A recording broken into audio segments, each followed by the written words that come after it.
পেহেলগাঁওয়ে জঙ্গি হামলার জের ক্ষতির মুখে পর্যটন ব্যবসা। কাশ্মীর ভ্রমণ এড়াচ্ছেন অনেকেই, বুকিং বাতিল করছেন অনেকে। পর্যটন সংস্থাগুলির কাছে পরপর ফোন, টাকা ফেরাচ্ছে পর্যটন সংস্থাগুলি। টুরিস্ট প্লেস হিসাবে তো সবাইকার ফার্স্ট চয়েস হিসাবে কাশ্মীরেই ছিল এবছরের প্রচুর ক্রেজ ছিল কাশ্মীরে, এবং কাশ্মীরের উপরে প্রচুর বুকিং আমাদের এসছে। এমনকি আগামীকালেও আমাদের বুকিং প্রচুর আছে গরমের ছুটিতে, এমনকি পুজো ভ্যাকেশনের জন্য অনেক এনকোয়ারি আছে। কিন্তু আজ সকাল থেকে সব একটা নেগেটিভ ইমপ্রেশন আমাদের উপরে এসছে। আগামীকালে যে বুকিংগুলো আছে অনেক লোক ফোন করে এখন থেকে ক্যান্সেলেশন করছে। তাদের মধ্যে একটা আতঙ্ক সৃষ্টি হয়ে গেছে, কারণ এরকম ঘটনা জেনারেলি ঘটেনি যে ট্যুরিস্টদের উপর ডাইরেক্ট অ্যাটাক।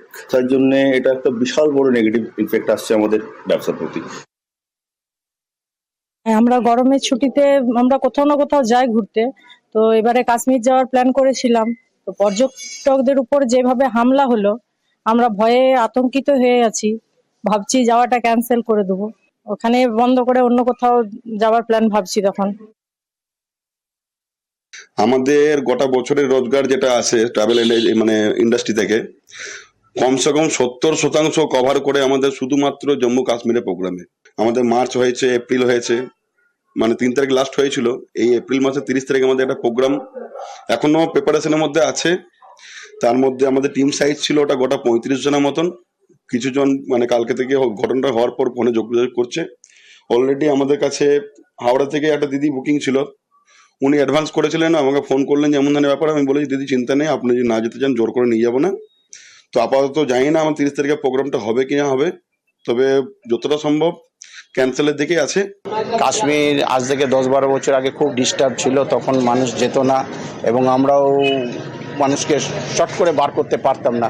এই বছর 5-7 যেটা দেখছি, বা গত এই মার্চ মাসেও যেটা দেখেছি, বাঙালির গোটা ওয়েস্ট বেঙ্গল জুড়ে একটা ঢল নেমেছে এবং অ্যাবনর্মাল পর্যায়ে কাশ্মীর যেতে চাইছে মানুষ।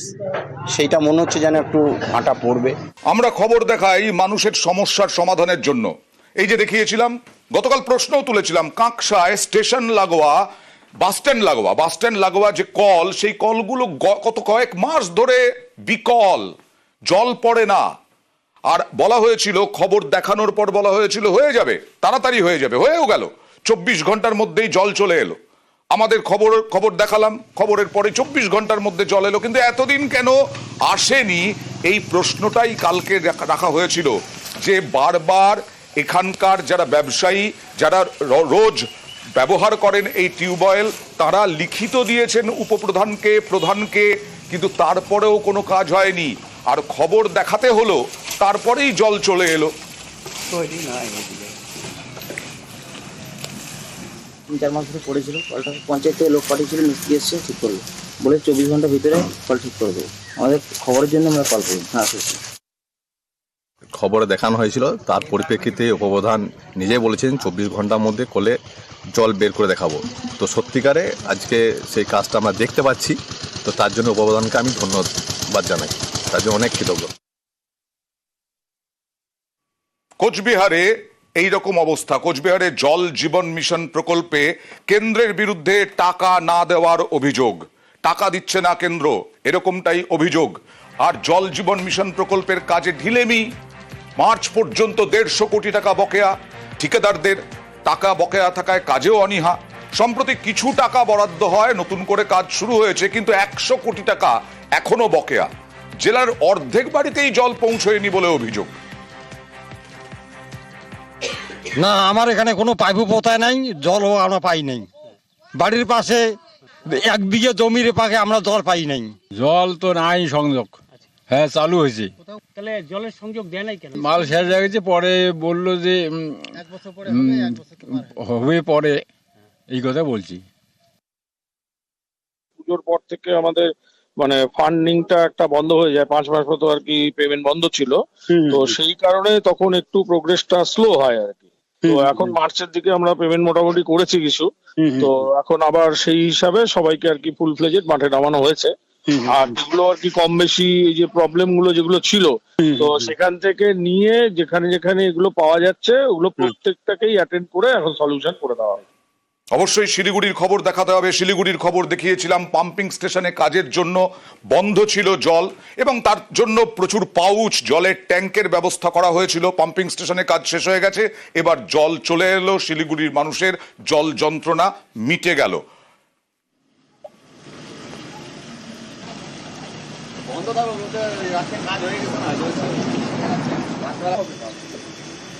জন্যই জল কষ্ট হবে এরকমটাই বলা হয়েছিল পুরসভার তরফে, সেটাই মোটামুটি দেখা গেল।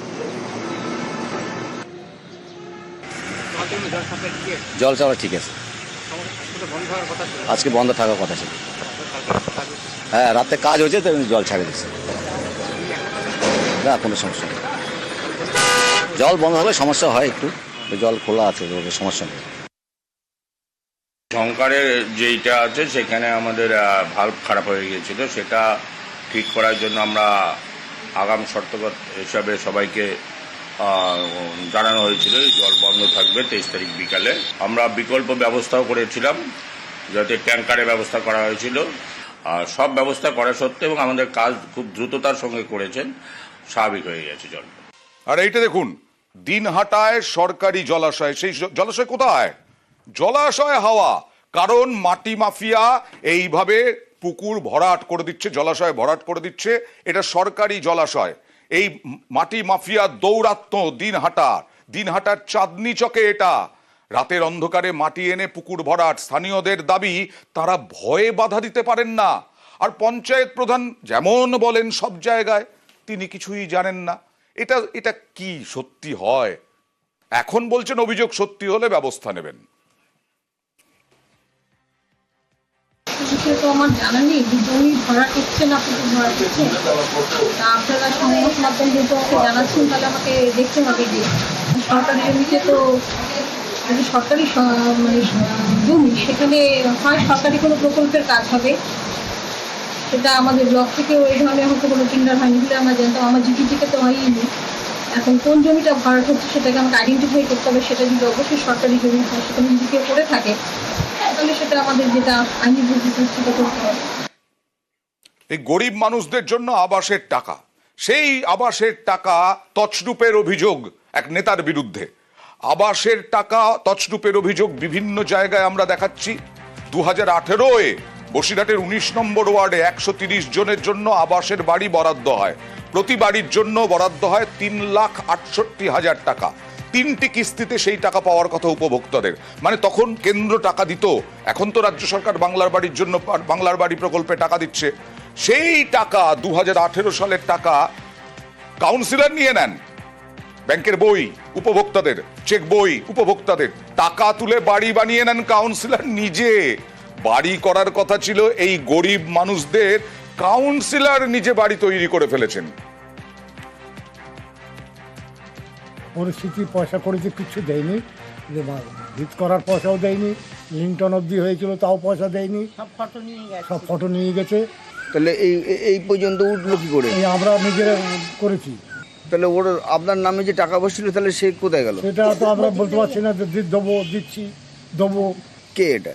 এটা ইলিয়াস হচ্ছে কাউন্সিলর। এখানকার কাউন্সিলর তো শোভাদত্ত মল্লিক, উনি তো দেখাশোনা করেন। আপনি কাউন্সিলরকে জানিয়েছিলেন? হ্যাঁ জানে, তা কিছু করেনি না। 18 সালে ঘর বেনিফিশিয়ারি নিজেরাই করে নিয়েছে, দেখে নিয়েছে।